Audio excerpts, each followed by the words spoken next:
Hey there, interwebs, and welcome back to How Fascinating. What animal would you hunt with this gun? If you said elephant, you're wrong, and you're getting predictable. This is a punt gun, and this conversation must have surely happened at least once. Hey, check out my new gun. Jesus Christ, what are you going to use that for? Duck hunting?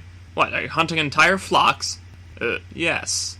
It was a BFG, or Big Effing Gun, but in this case the F stands for fouling, and considering its heyday preceded the invention of smokeless powder, there was probably a lot of fouling involved. That's me putting the pun in punt gun. It was basically an oversized shotgun, and it's at the center of a strange story of gun control, corporate regulation, citizen activism, hunting, and environmental protection.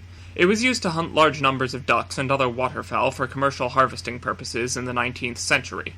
Although smaller examples existed which could be fired from the shoulder, I wouldn't recommend it. Usually they were fired from small boats called punts, hence the name, and were attached by a swivel, strapped down, and or weighted down with sandbags. They were aimed by maneuvering the entire boat into position with small paddles, and firing them would launch the boat backwards up to several feet. For those wondering, it varies, but about 1 to 4 gauge.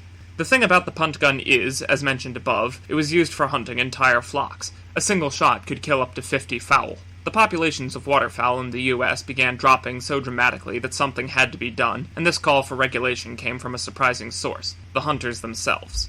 Since punt guns were used by commercial harvesting operations who sold the game elsewhere, local hunters saw the rapidly declining populations and realized soon there would be no ducks or geese left to hunt for themselves, and so they pressured the government to impose restrictions to protect the local wildlife populations. Because of this, many U.S. states outlawed the use of punt guns entirely by the 1860s. The Lacey Act of 1900 and the Migratory Bird Treaty Act of 1918 ended their use for all practical purposes.